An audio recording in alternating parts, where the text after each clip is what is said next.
The Unspoken Farewell, Chapter 1, The Call That Crushed.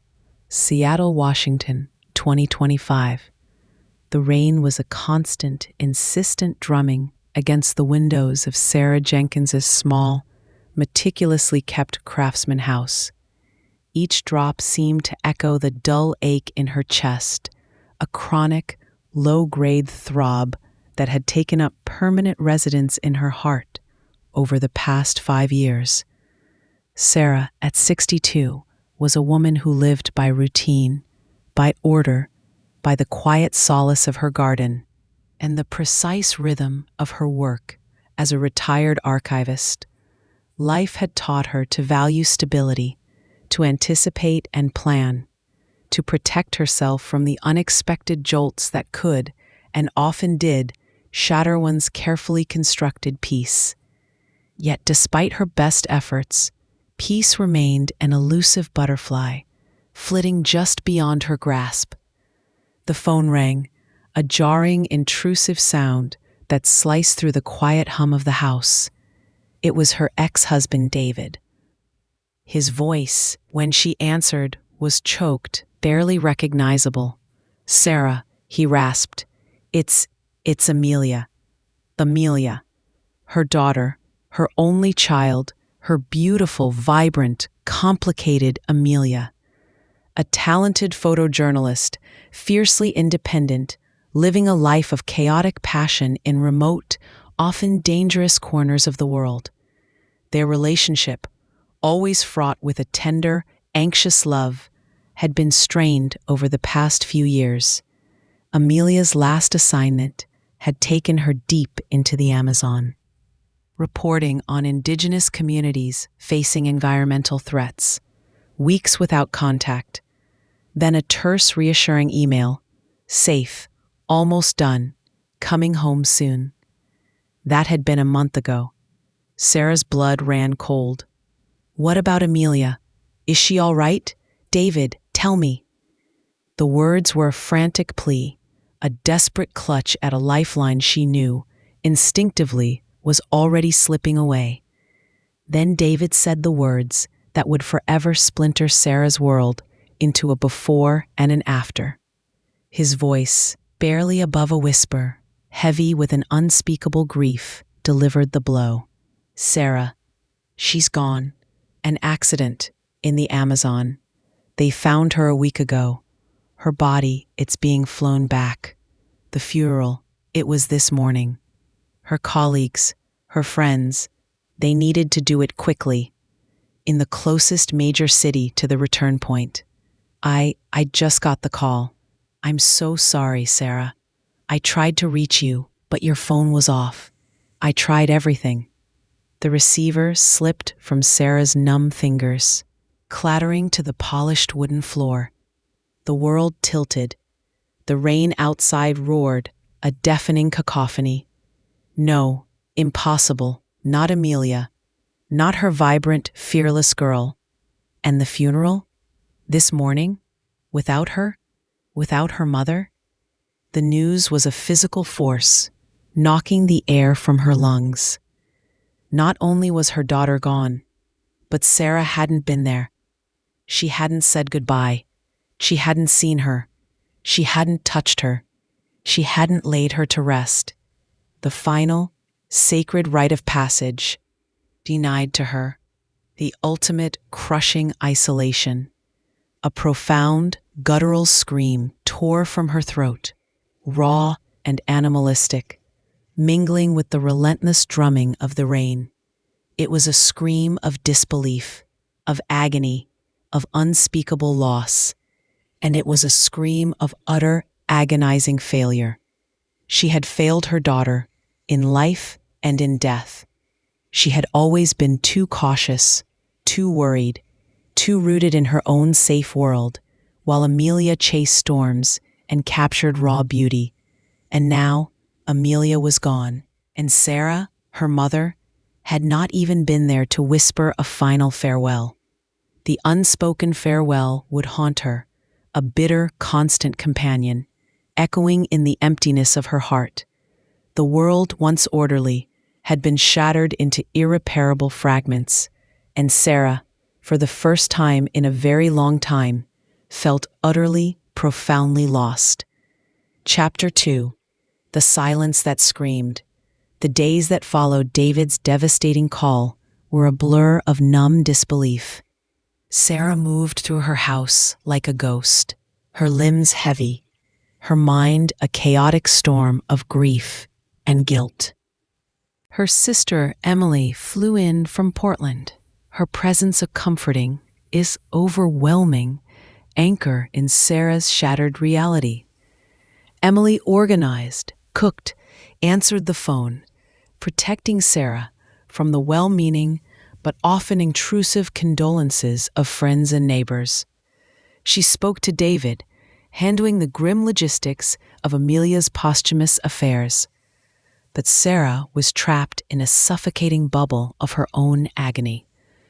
The house, once a sanctuary of quiet order, now screamed with Amelia's absence. Every object seemed to hold a phantom echo of her daughter's vibrant presence. A brightly colored scarf draped over a chair, left during Amelia's last whirlwind visit. A stack of travel magazines on the coffee table, filled with Amelia's bold, adventurous notes. A half-read book by her bedside, Amelia's favorite author. Each item was a fresh stab of pain, a tangible reminder of the life that had been and was now irrevocably gone. The unspoken farewell was a constant torment. Sarah replayed David's words over and over, the brutal revelation that the funeral had already taken place.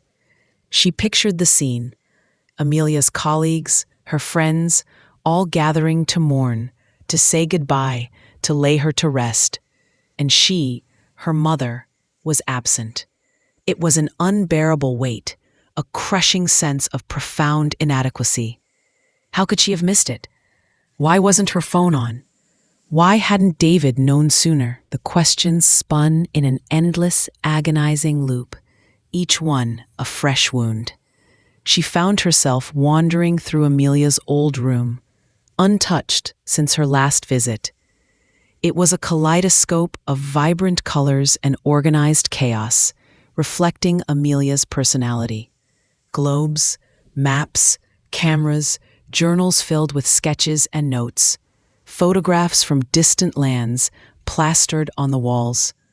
Sarah touched a worn, leather-bound journal on Amelia's desk, her fingers tracing the intricate gold tooling. This was a private place, a sanctuary.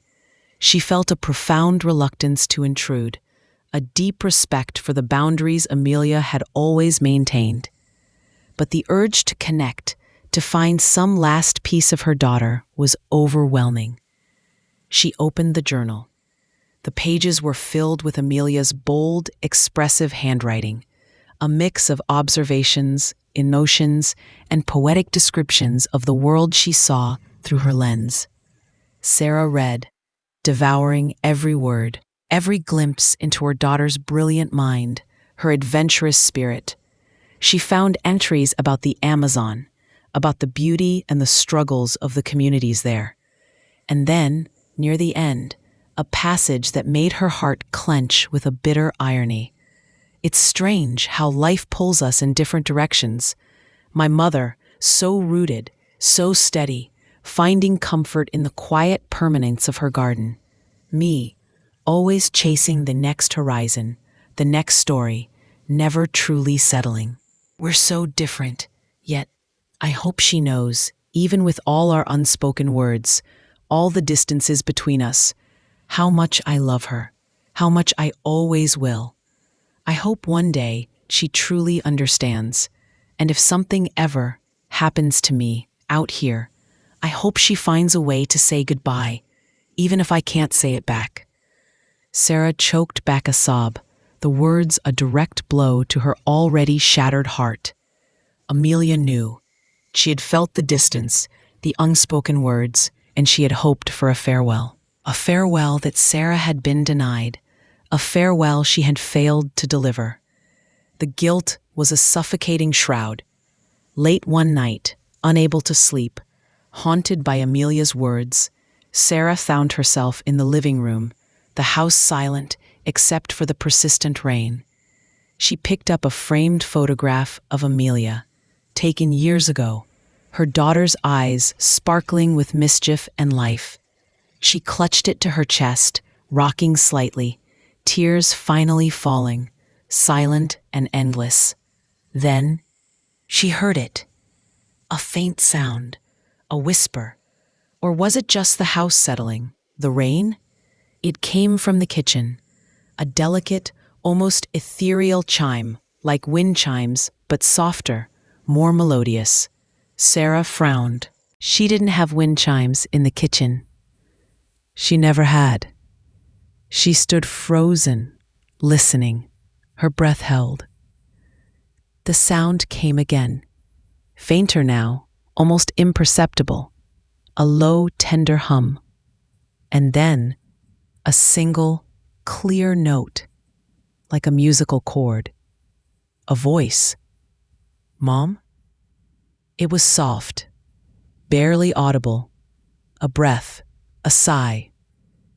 But it was Amelia's voice, unmistakable, filled with a familiar, gentle inquiry. Sarah's heart stopped. Her blood ran cold. This wasn't possible. Grief, delusion, the mind playing cruel tricks. Amelia? She whispered, her voice trembling, disbelieving, barely more than a breath herself. Silence. Only the relentless drumming of the rain, and the frantic pounding of her own heart.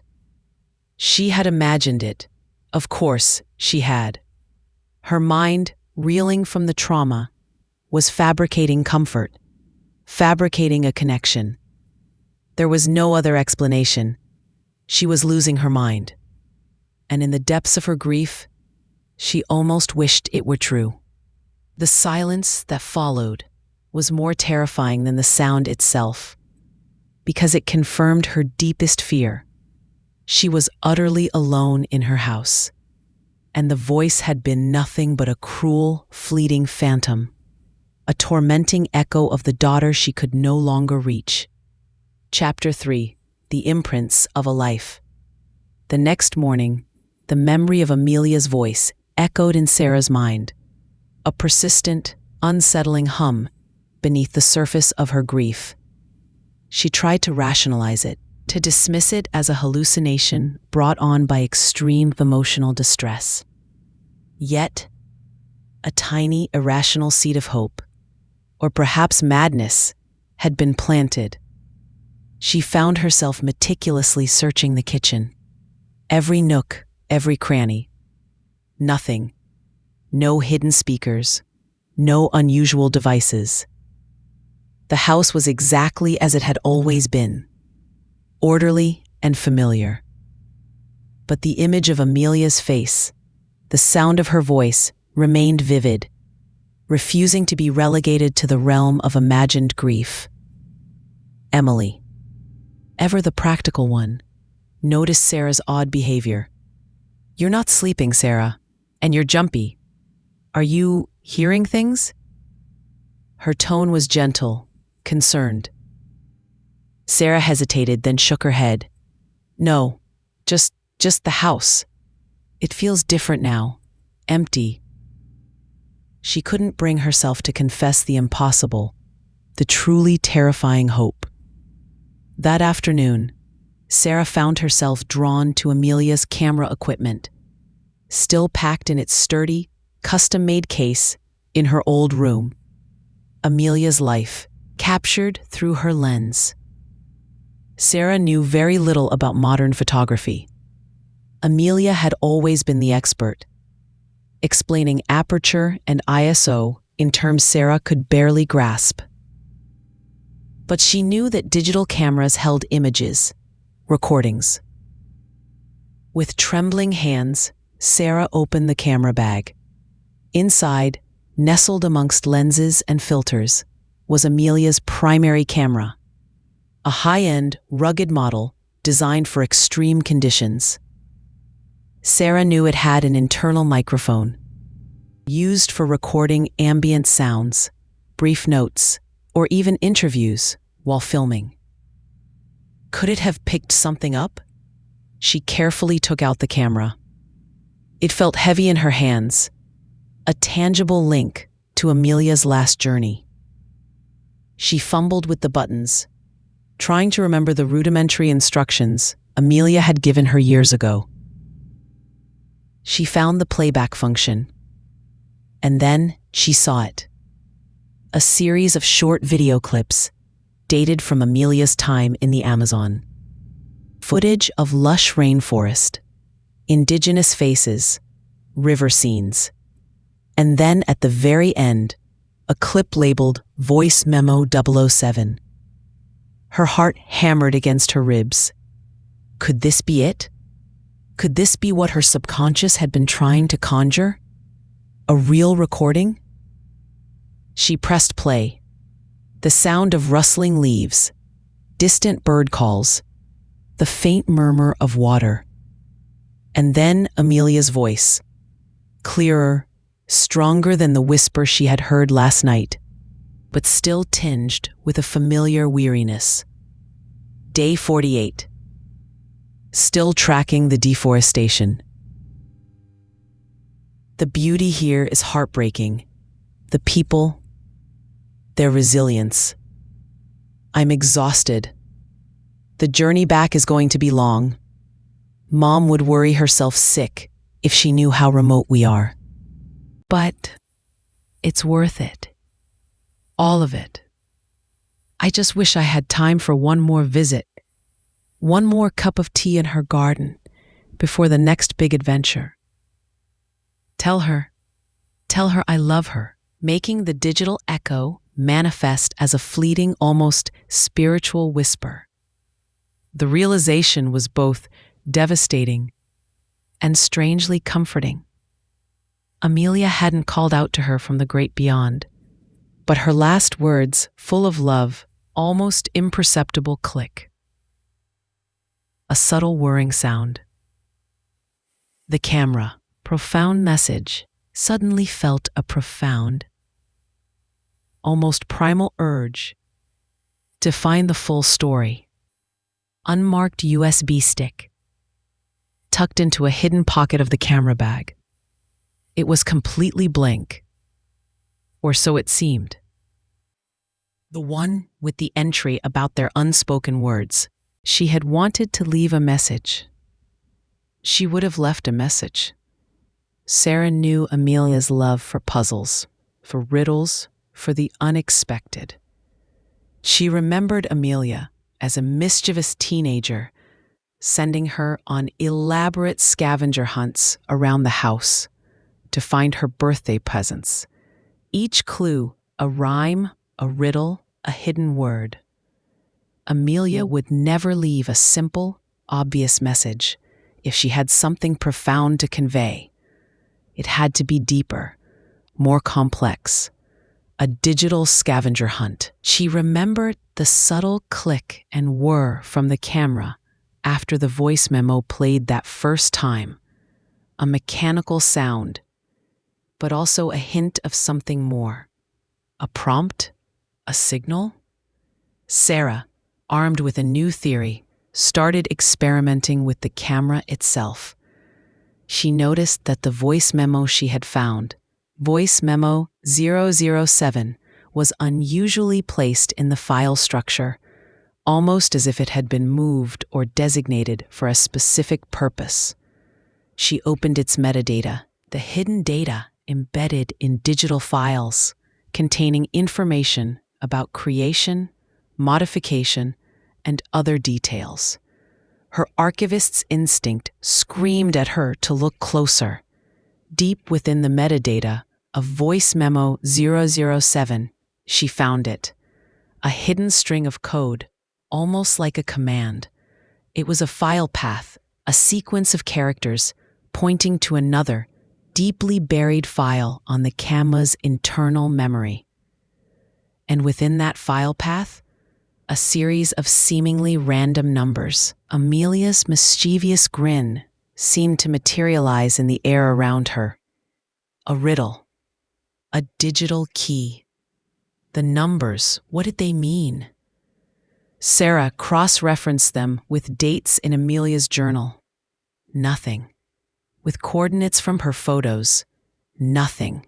With personal dates, their birthdays, anniversaries, anything.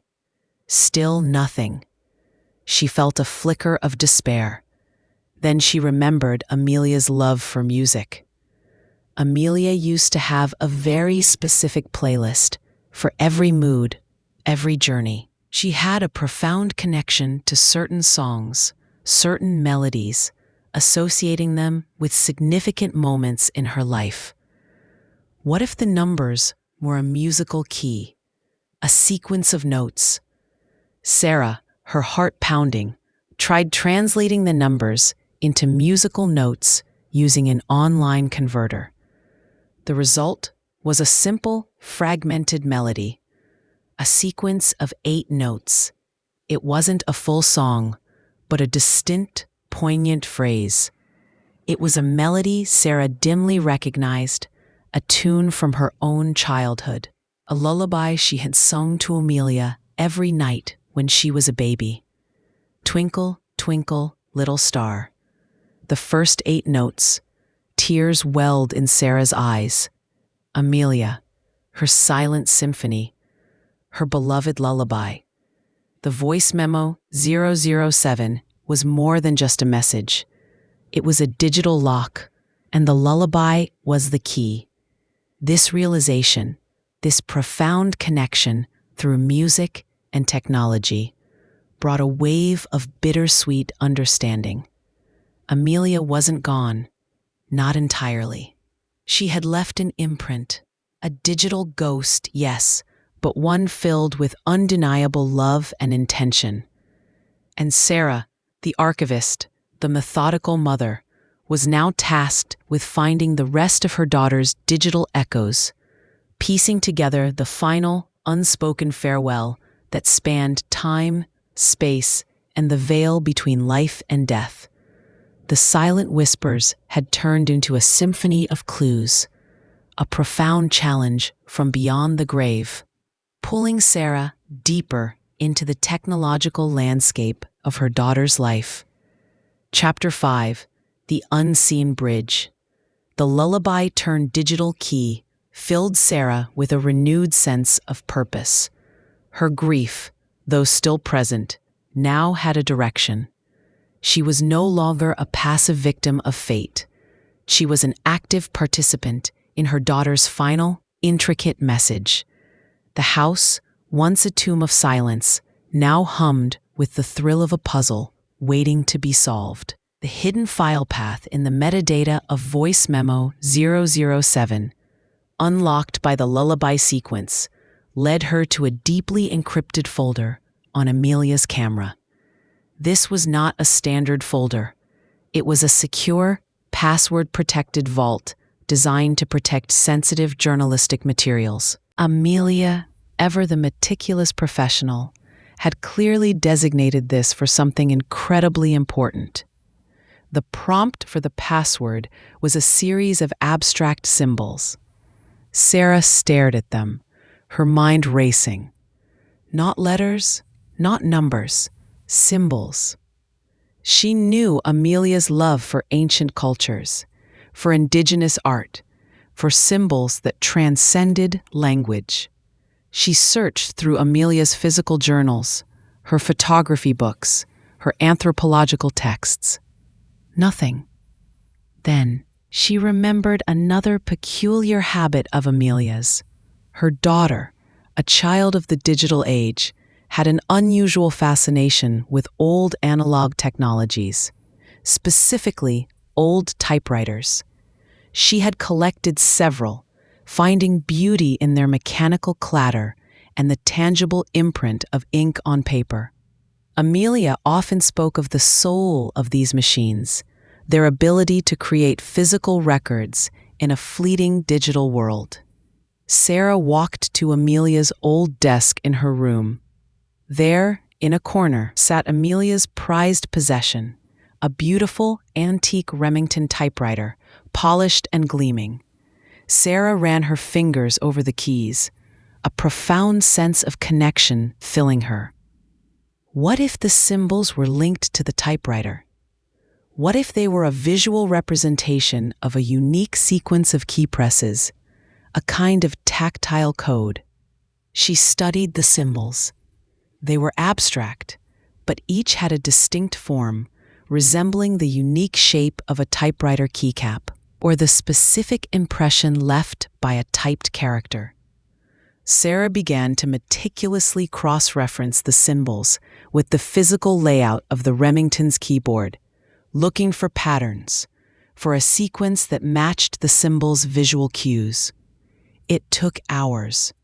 She felt a connection to Amelia, working through the puzzle her daughter had left behind.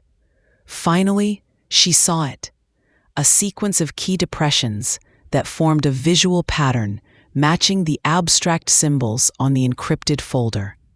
It wasn't a word, but a specific combination of non-alphanumeric keys: Shift, Tab, Enter, then a specific series of punctuation marks and numerical keys, representing a unique physical signature of the typewriter. With trembling hands, Sarah entered the sequence on her computer. The symbols, painstakingly translated from the physical key presses of the antique typewriter, became the digital password. A soft click, the encrypted folder opened. Inside, Sarah found a single, enormous file. It wasn't a video, it wasn't an audio recording. It was a meticulously compiled digital scrapbook. Thousands of photographs, hundreds of video clips, dozens of audio recordings, arranged chronologically, spanning Amelia's entire life. From grainy childhood photos to vibrant, professional shots from her last Amazon assignment. Every significant moment, every cherished memory, every person who had touched her life. And interspersed throughout this vast digital archive at key moments were new, short video clips of Amelia.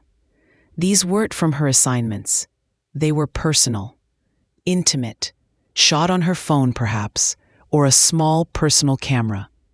Clips of Amelia speaking directly to the camera, directly to Sarah. She pressed play on the first one, dated from a year ago. Amelia, sitting on her bed, a wistful smile on her face. Hey, if you're seeing this, well, it means I'm not coming home in the way we hoped. I've been thinking a lot about the what-ifs out here.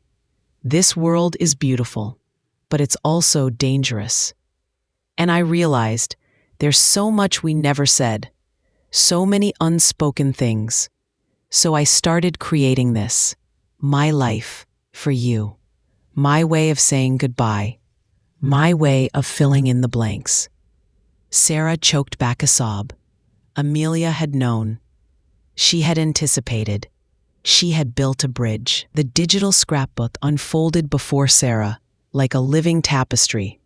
Amelia's laughter, her tears, her triumphs, her struggles, clips of her talking about her first crush, her college dreams, her arguments with David, her anxieties about her career, her profound love for Sarah.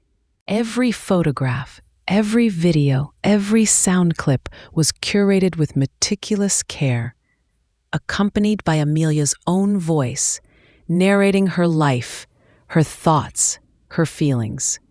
It was her final, heartfelt confession, a complete, chronological autobiography designed for one audience, her mother, a way to share every unspoken thought, every hidden joy, every suppressed sorrow, a life laid bare, a farewell delivered through the echoes of technology.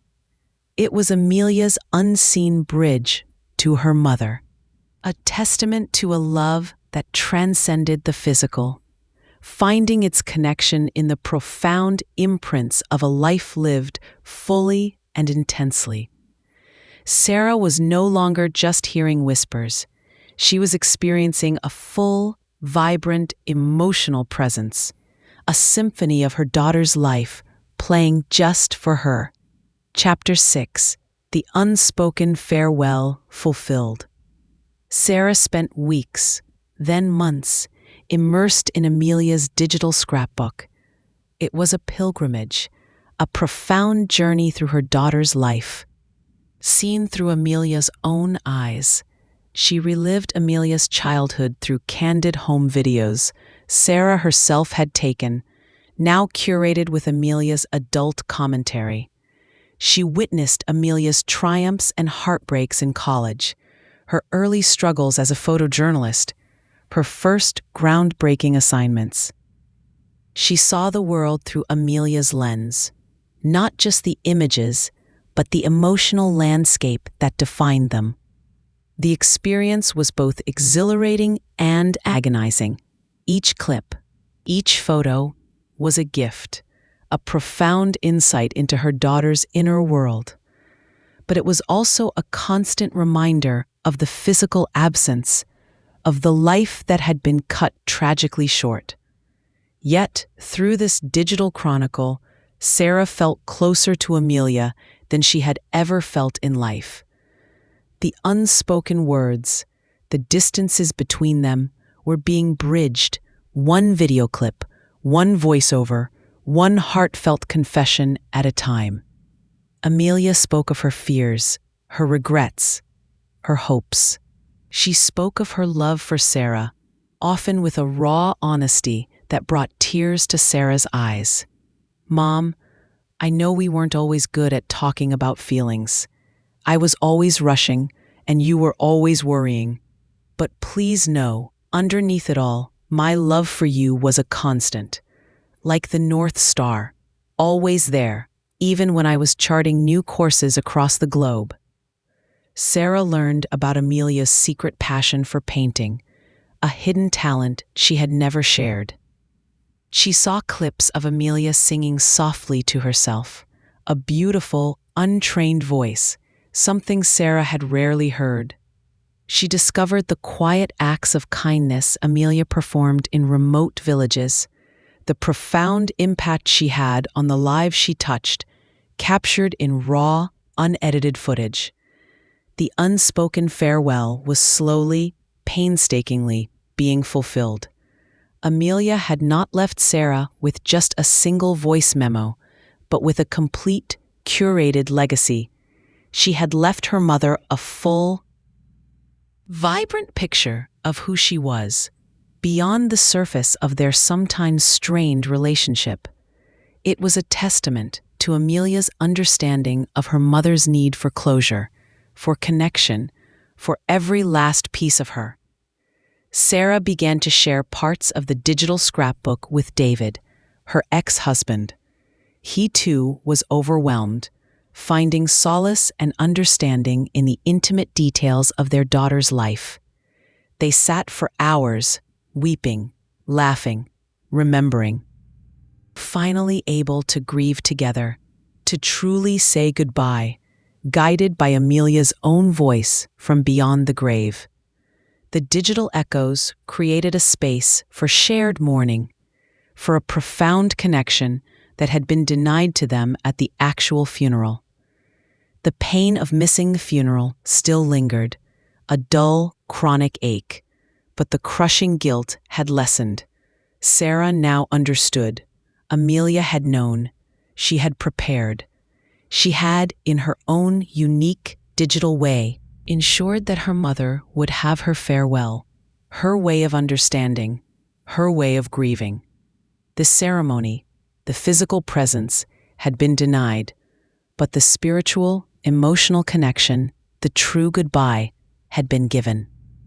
As months turned into a year, Sarah found a quiet purpose in preserving Amelia's digital legacy. She transformed her daughter's room into a creative archive, a living testament to Amelia's life. She started a foundation in Amelia's name, using her stunning photography to raise awareness for the environmental causes Amelia championed. She even tentatively, started to paint, inspired by Amelia's hidden talent, finding a new outlet for her own emotions. Sarah still cried for Amelia, often and deeply. The physical absence was a constant, aching reality. But the house no longer screamed with emptiness. It hummed with Amelia's presence. The laughter in the video clips, the quiet wisdom in her voice, the vibrant images of her life, they filled the spaces, making the house a living archive of a beloved daughter. One evening, Sarah sat in Amelia's old room, surrounded by the digital screens displaying snippets of Amelia's life. The rain was drumming outside, a familiar, comforting rhythm. She closed her eyes, and in the quiet of the room, she heard it. Not a frantic whisper, not a trick of the mind, but a clear, soft, resonant symphony of Amelia's presence.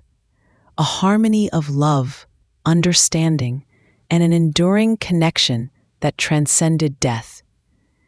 It was the final note of the unspoken farewell, played not in a moment of agonizing regret, but in a lifetime of profound, healing love. Sarah had missed her daughter's funeral, yes, but Amelia, in her boundless love and extraordinary foresight, had ensured that her mother would receive the most intimate, most profound farewell imaginable. And in doing so, she had not only found her peace, but had also guided her mother to a quiet, enduring harmony, a life where Amelia's spirit lived on, not just in memory, but in the vibrant, echoing imprints she had left behind.